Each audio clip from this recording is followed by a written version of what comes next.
Bienvenue dans cette vidéo dans laquelle je vais vous expliquer étape par étape comment recruter votre premier modèle et l'intégrer efficacement à votre agence OFM. Cette vidéo fait l'objet du deuxième épisode de ma formation gratuite entièrement disponible sur ma chaîne YouTube. Je vous conseille donc d'aller regarder le premier épisode de cette formation dans lequel je vous ai présenté l'opportunité du management OnlyFans et dans laquelle aussi je vous ai expliqué son fonctionnement. Dans le troisième épisode, nous verrons ensemble quelle est la meilleure stratégie pour lancer votre modèle OnlyFans sur les réseaux. Et dans le quatrième épisode, je vous montrerai étape par étape comment scaler votre modèle à plusieurs milliers d'euros par mois. Pour accompagner cette formation gratuite, j'ai donc créé un guide ultra complet qui vous explique tout étape par étape. Je vous invite donc à aller le récupérer pour garder le format papier de cette formation gratuite. On passe directement au sujet de la vidéo, comment recruter une modèle de manière efficace et l'onboarder dans son agence. Donc pour entrer directement dans le vif du sujet, dans cette vidéo, donc on va voir le recrutement, quels sont les critères à respecter.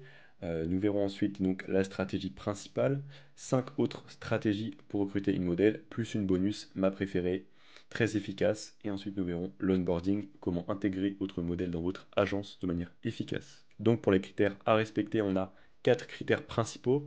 Je vous montrerai un exemple de la modèle Daisy. Nous verrons donc pour les critères à respecter, on en a 4. Tout d'abord le physique, je vous montrerai un exemple d'une modèle. Ensuite on a le contenu qu'elle est OK pour faire. Ensuite nous avons la disponibilité ainsi que son téléphone. Pour le physique, je vais vous montrer directement un exemple de la modèle Daisy.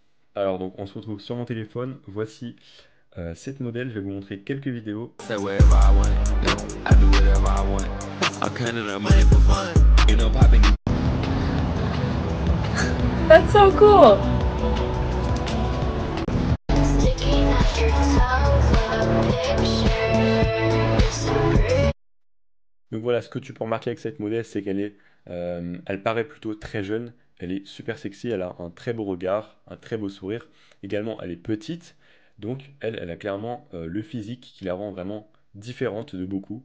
Donc vraiment, cette modèle, c'est vraiment l'idéal niveau physique. Petit point très important, je vous conseille de ne jamais recruter une modèle qui ne montre pas son visage, parce que c'est très compliqué, surtout quand on débute, parce que cela demande beaucoup de compétences en marketing et surtout c'est beaucoup plus difficile à vendre. Au niveau du contenu, donc privilégiez les modèles qui font du contenu solo et si possible duo. En général, ce sera beaucoup plus simple de vendre du contenu duo plutôt que solo et du contenu nu plutôt que de la lingerie. Si une modèle fait que de la lingerie, je vous conseille de passer à la suivante. Il y a beaucoup de modèles qui rentrent dans le marché, surtout tous les jours. Donc n'essayez pas de vous accrocher à la première que vous pouvez recruter. Le but, c'est vraiment de trouver la première qui remplit ces 4 critères très importants. Au niveau de la disponibilité, il faut une modèle qui a au minimum 1 à 2 heures par jour. C'est le grand minimum. Si elle n'a pas ce temps, elle ne vous accordera pas d'importance et n'effectuera pas le travail qu'elle doit faire. Au niveau du téléphone, il faut qu'elle ait un téléphone récent. Donc ce sera minimum un iPhone 11 ou un iPhone XR et encore c'est vraiment le minimum. Si elle a un iPhone 12, 13, 14, 15, c'est encore mieux. Au niveau de la stratégie principale, on va utiliser Instagram. Je vais vous montrer comment créer une vraie présence sur les réseaux sociaux, l'exemple d'une bonne et d'une mauvaise page Instagram. Et ensuite, donc, nous verrons le cœur de la stratégie qui réside dans le Mass DM. Donc pour te créer une présence sur les réseaux sociaux via un compte d'agence, je te conseille d'aller sur Canva, de créer un logo et en 10 minutes, tu l'auras. Évidemment, tu choisis aussi un nom professionnel. Donc on va faire un petit jeu. Devant vous, vous avez 3 pages Instagram. Je vous laisse mettre pause sur la vidéo pour me dire quelle est la page Instagram dont il faut s'inspirer et les 2 pages Instagram dont il faut vraiment éviter. Ok, donc j'espère que vous avez joué le jeu. Du coup, les 2 premières pages, donc on voit bien qu'elles sont vraiment pas professionnelles. La première, voilà, il y a un peu trop de smiley dans la bio. Ensuite, on a directement le lien d'affiliation mime qui est en description. Ça, faut vraiment éviter. Enfin, c'est pas professionnel.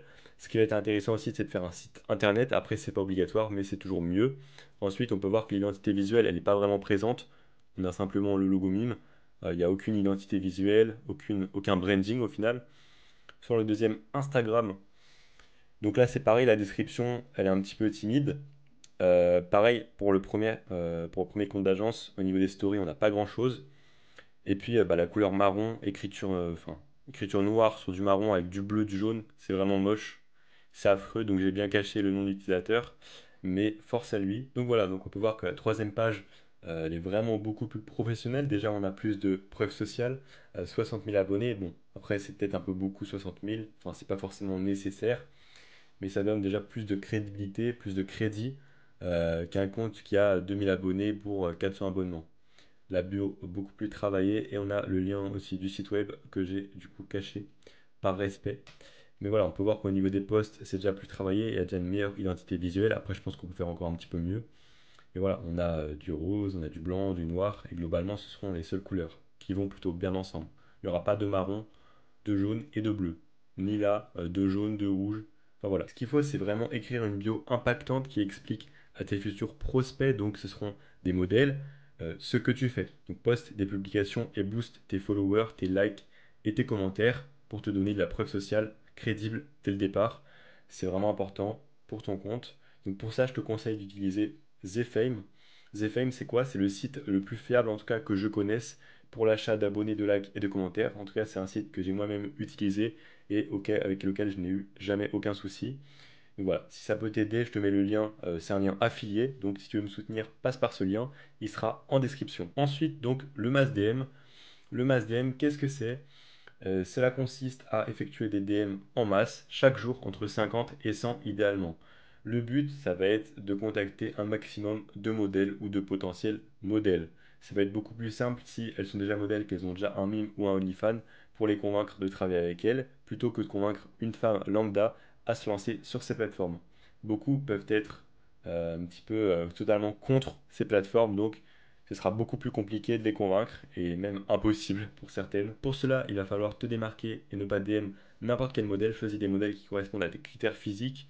Essaye aussi d'être réaliste. Si ton compte n'est pas forcément très professionnel et que tu contactes des influenceuses qui ont 200 ou 300 000 abonnés, tu te doutes bien que ce sera assez compliqué. Par contre, si tu as un branding qui est vraiment fort, là écoute, tu peux tenter. Mais le but, c'est vraiment de trouver sa première modèle de la manière la plus rapide. Pour trouver ces modèles, à toi d'être créatif sur Instagram. Tu peux aller regarder dans les hashtags, le hashtag OnlyFans ou mime, ou également vraiment chercher dans ton feed, euh, tout simplement, ou alors avec les suggestions, les comptes qui ont des linktree en bio. Généralement, bah voilà, c'est un mime ou un OnlyFans, surtout quand la modèle est plutôt à l'aise sur ses publications. Donc voilà, fais preuve un petit peu de créativité et tu n'auras pas de mal à en trouver. Cette stratégie va te demander pas mal de temps parce qu'il va falloir effectuer beaucoup de DM chaque jour. Donc voilà, ça peut être un peu contraignant au niveau temps ou même au niveau des réponses parce que tu auras énormément de remis, c'est-à-dire que les modèles ne vont pas forcément ouvrir tes messages ni te répondre. Après, certaines, si tu fais de la masse, évidemment, vont voir et même te répondre. Et c'est justement là l'importance de DM beaucoup de modèles. Également, ce que tu peux faire, une alternative, c'est au lieu d'utiliser un compte d'agence, c'est de créer un compte personnel, c'est-à-dire à ton nom, où tu te montres toi. Après, il faut que tu aies un bon train de vie pour montrer de belles photos inspirantes et qui donnent confiance. Parce que voilà, c'est un compte privé. Ensuite, au niveau des autres stratégies, donc les 6 stratégies, je vais d'abord vous montrer donc les stratégies à appliquer physiquement dans la vraie vie et ensuite les stratégies à appliquer virtuellement. Au niveau des stratégies à appliquer physiquement, on a la première méthode qui consiste à utiliser son entourage. Cette méthode simple et directe ne te demande pas beaucoup d'efforts, elle consiste à examiner tes connaissances pour voir si voilà, tu connais une femme âgée au moins de 18 ans qui serait intéressée pour se lancer dans ce business très fructueux. Fais bien attention à lui expliquer le business model, donc ainsi que les potentielles conséquences et répercussions que cela peut avoir sur sa vie. Ensuite, la méthode numéro 2, faire des rencontres. Donc ça, c'est une technique, ça va être vraiment pour ceux qui sont à l'aise, qui ont confiance en eux. Tu peux aller dans les boîtes de nuit, les restaurants, les bars, voilà, essayer de recruter en réel, du coup, des modèles. Ça peut être très intéressant parce que directement, elle verra donc du coup ton côté humain et si tu es plutôt à l'aise et confiant et bienveillant, bah tu marqueras des points et tu passeras devant beaucoup de DM qu'elle aura eu sur son Instagram. Cette méthode est gratuite mais du coup tu le payes en confiance en toi parce qu'il faut vraiment être à un sérieux niveau pour recruter en vrai, mais c'est possible, il y en a qui le font. Donc voilà, c'est pas ce que moi j'applique, mais tu peux le faire en tout cas si t'aimes un petit peu l'ambiance des boîtes de nuit, des bars, tu peux, n'hésite pas. Ensuite, donc on passe aux méthodes à appliquer virtuellement. On a la première méthode, TikTok. Tu peux utiliser les lives TikTok, c'est-à-dire te rendre sur les lives. Tu auras souvent des femmes qui sont voilà, en train de parler à 5-10 personnes. Tu peux facilement avoir leur attention et donc leur parler de ton business. Après, en live devant d'autres gens, c'est assez compliqué. C'est pour ça, essaye de placer un call to action directement vers Instagram pour discuter de ce business en privé. Tu peux aussi donc chercher des petites TikTokeuses qui ne font pas beaucoup de vues en commentant leurs vidéos et en leur proposant donc tes services. évidemment en DM sur Instagram. Avec un profil optimisé et brandé, tu auras quelques réponses et pourquoi pas une qui va conclure sur un contrat. La méthode numéro 4, c'est d'utiliser Tinder. Alors pour ça, pareil, il va te falloir un profil personnel vraiment optimisé et vraiment avec un gros branding. Il faut que tu montres que tu vives, que tu as un bon train de vie en tout cas pour forcément donner envie. Si une modèle a le choix entre deux managers, un qui a un compte privé sans photo, sans bio, et l'autre qui montre qu'il vit, qu'il voyage à Paris, à Dubaï, qu'il a de l'argent, qu'il est plutôt beau gosse, etc., qui traîne dans des beaux hôtels, forcément elle va choisir celui-là à l'autre. C'est évident, tout le monde choisirait lui, ce qui donne beaucoup plus confiance. Et bah, si on se dit qu'il a de l'argent, globalement, c'est qu'aussi il a des résultats forcément. Voilà, cette méthode elle est gratuite, mais ça va pas être simple parce que sur Tinder, il y a énormément de mecs, après très peu de managers OnlyFans, mais il faut savoir te démarquer aux yeux du coup de la future modèle, en tout cas de la personne que tu cherches à recruter du coup. Méthode numéro 5, donc on a les sites d'escorting, ce sera assez intéressant pour directement trouver des femmes qui sont ouvertes d'esprit et qui peuvent facilement accepter ton offre, étant donné que tu digitalises leur métier et cela a énormément d'avantages. Après, il y a un problème à ça, c'est qu'elles ont l'habitude d'avoir du cash rapidement, donc dans la journée. OnlyFans, c'est quand même un business qui prend du temps à mettre en place, minimum plusieurs mois avant vraiment d'avoir des bons résultats, sauf si tu as un très très haut niveau en termes de compétences. Et donc le fait qu'elle ait l'habitude d'avoir de l'argent tout de suite, bah, si elle voit qu'elle a peu de résultats avec toi en travaillant, peut-être que tu l'as recrutée, mais peut-être qu'aussi elle s'en ira très rapidement parce qu'elle voit que elle ne fait pas autant d'argent avec toi. Ensuite, nous allons voir les méthodes bonus. Ensuite, donc la méthode bonus, ce sont les marketplaces. Alors, les marketplaces, qu'est-ce que c'est? C'est souvent un groupe Telegram dans lequel tu pourras acheter un contrat de modèle. En fait, c'est de la mise en relation entre le manager et la modèle. Donc, je vais te mettre l'exemple d'une marketplace que j'ai vérifié, qui est certifiée, qui n'est pas du scam, de l'arnaque, parce que, attention, mais sur Telegram, tu as pas mal d'arnaques. Je pense que tu t'en doutes, mais c'est bien de faire attention. Surtout, un petit conseil, n'achète jamais de modèle à quelqu'un qui sort de nulle part sur Telegram en privé. Ça, c'est vraiment l'erreur à ne pas faire. Dans tous les cas, voilà, je te conseille de passer par une marketplace. Tu auras aussi des garanties, notamment la marketplace OF Marketplace VGT Network. Du coup, je te mets le lien de cette marketplace disponible directement en description. Ensuite, au niveau de l'onboarding, donc comment intégrer de manière efficace votre modèle dans votre agence. Pour cela, on va utiliser un dossier Notion. Je vous conseille d'aller sur Notion, vous créez un compte et ensuite vous créez un dossier. Donc pour vous, pour la modèle, euh, n'hésitez pas à rédiger des dossiers pour tout ce que vous attendez d'elle en termes de contenu. Comme ça, directement, ça montrera un certain professionnalisme si vous arrivez avec un document tout complet qui lui explique quel contenu elle doit faire, quand elle doit le faire et comment elle doit le faire.